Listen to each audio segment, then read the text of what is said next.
What's going on, guys? It's your boy Jack coming back to you with another video. So I just finished watching Smackdown, and man, this was an okay show, to say the least. A whole lot of shit happened, especially towards the end of the show or whatnot. So, that's what I want to dive right in and talk about. Before I do that, let me just say, I want to apologize for not putting any videos out lately on my YouTube page because, I've just been, excuse me, as you see now, dealing with a very, very bad cold for these last 2 weeks, and I'm still trying to recover from this shit. Like, it's been brutal. Like, getting sick over the summer was not what I expected to happen, but I feel like regardless of and then how I'm feeling as well, I should still put out videos regardless. So I appreciate y'all still tuning in and whatnot, and I'll get better slowly but surely. But having said all that, I'll dive right into what's going on. So, with Cody Rhodes, he came out to kick off the show and was basically talking about Randy Orton and saying how, he look at Randy Orton, he'll look at him as just a friend and whatnot. And he said to quote my lyrics on my theme song, he says, "Wrestling has more than one royal family." And he was saying that with Randy Orton, as a third generation superstar in this business, he looked at him more as family and whatnot. And pretty much explaining that, in this circumstance right now when it comes to the bloodline and whatnot, that there's two different ways of handling it. You see with Randy Orton, he's all about action, like I'm gonna hunt you down and I'm gonna pack you up type thing. And Cody, he has this other way. He's gonna call you out and then try to fight. So it's the two differentials there. And I think once he was trying to mention the bloodline and whatnot, in comes A-Town Down Under. So Grayson Waller, Austin Theory, they start working to the rant and pretty much blaming Cody for what happened last week, where they was close to winning the tag titles, but Jacob Fatu ended up ambushing one of them, packing them up and whatnot, and it was pretty much over at that point. And then so they're trying to blame Cody for this whole situation right now, and he pretty much caused them to regain the tag titles again. So Cody was saying that you're talking about that, but didn't Grayson Waller attack you and whatnot? And that's how this whole fiasco happened where y'all almost lost. So, knowing Grayson Waller, he was going to take that personally. And, that's where it kind of like triggered him the most. Where it's like, what, to hell with this. Let's just attack him. So, they end up attacking him and whatnot. And Cody got out of the ring. So, he's trying to regroup and whatnot. And since they was in Omaha, Nebraska, home to one of the best boxers right now, Terrence Crawford, he was there in attendance. So he comes out with a steel chair, give it to Cody Rhodes. And Cody gets it, goes in the ring, and start beating Grayson Waller and Austin Theory down with it. And, they end up escaping and whatnot, and Cody standing in the middle of the ring. So we cut to a commercial break. When we come back, we see Cody in the back storming, and I guess he went to talk to Nagalis, and lucky enough he was there, and pretty much let him know, like, listen, give me a match tonight, me versus A-Town Down Under. And Nagalis, like, I respect, like, where you're coming from, Cody, but I can't put you in a handicap match because anything can happen, and the board of directors gonna look at me. I said, like, you approve this and let this happen, and let's say, God forbid, he gets injured or whatnot. So, Nigga was pretty much just telling Cody, if you want, I'm going to give you to the end of the night to find a tag partner. And there'll be a tag team match in the main event. So, Cody says it, moves on and whatnot. Later on, you see a promo video with Solo and the Bloodline. And Solo, he's pretty much yet again saying that the whole Roman Reigns thing, like, you know, if he thinks about coming back and wants to reclaim that title as a tribal chief and all that stuff, like, you know, he gonna have to take it from him. And you know how many times he's been calling out Roman, so it's pretty much a sign that he's gonna pop up at SummerSlam. Like, all roads leads to that. And they pretty much putting it out there to the whole locker room that anybody that sides with Cody and whatnot has a problem with him. Like, he looked at them as a threat, and they would get neutralized. So he was just putting it out there like anybody that tags with him tonight will get put down.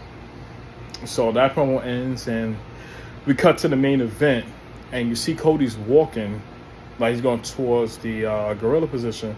Before that happens, he meets up with the returning Kevin Owens. And Kevin is basically telling Cody, like, you ready?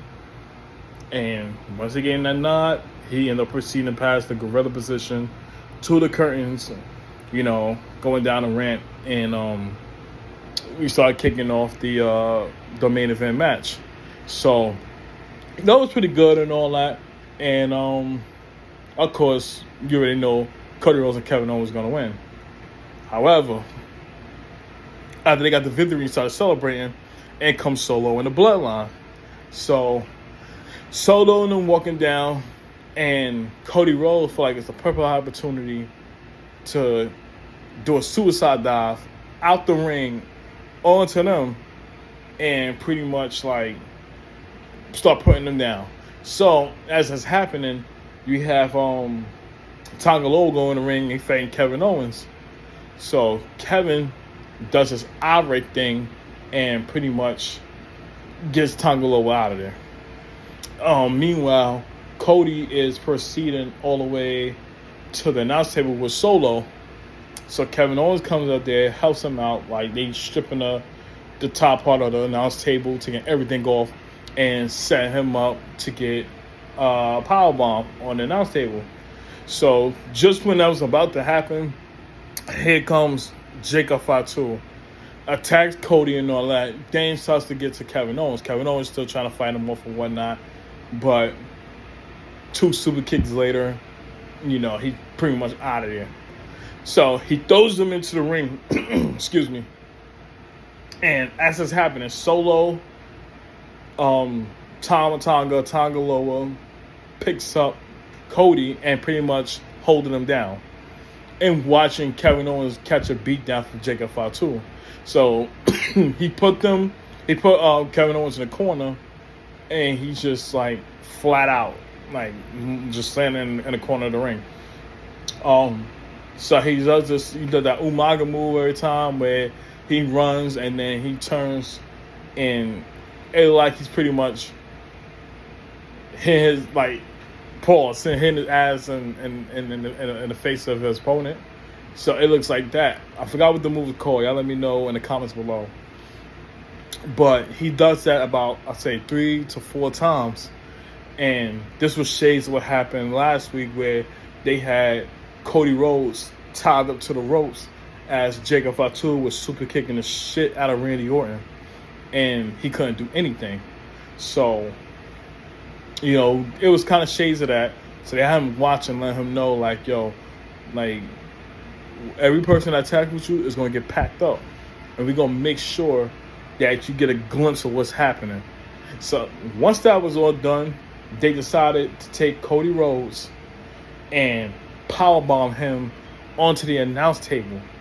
And once that was done, they pulled Kevin Owens, put a chair around his head, around his neck, excuse me, and pretty much Irish whip him to the ring post.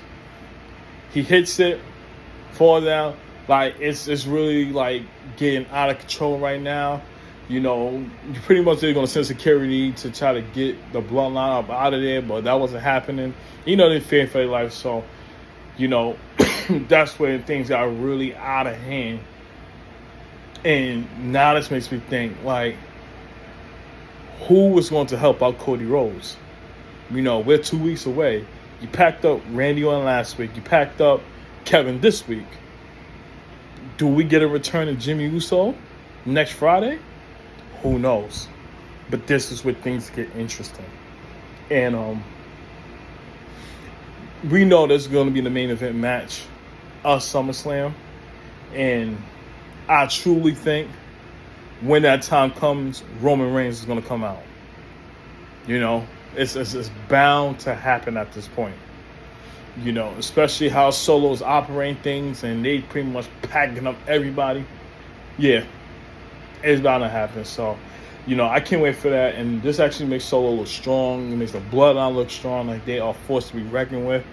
And, I can't wait to see how things go down there. But y'all let me know what y'all think about the Cody Rhodes and Solo, the Bloodline situation and whatnot, and what's going to transpire there. It was other things happened too. We had a contract signing between LA Knight and Logan Paul, and they was just pretty much explaining about how LA Knight, saying that Logan pretty much ducking him and don't want to face him and whatnot, and Logan Paul, he was just, typical Logan Paul fashion. I feel like he wasn't worthy enough for it. And LA Knight pretty much was saying like how, well, it's looking like your brother, like Jake Paul, like he can get in the ring with Mike Tyson and whatnot, but you don't got the balls to step up to face me at SummerSlam and blase. So you could tell it got under Logan Paul's skin. And he was like, you know what? You want a shot at this title? Like, I got you. So we're going to face each other at SummerSlam. So he signs the contract. So he signs it and pretty much say that after I beat you at SummerSlam, like, you're just going to be, like, worthless and whatnot and just be forgettable. So they had a little back and forth pushing each other and all that stuff. And afterwards, when they go to try to break it up, somebody was going to try to pull away immediately, and then it was going to be an all-out brawl. And that's exactly what happened. So, I think it's going to be interesting. And I feel like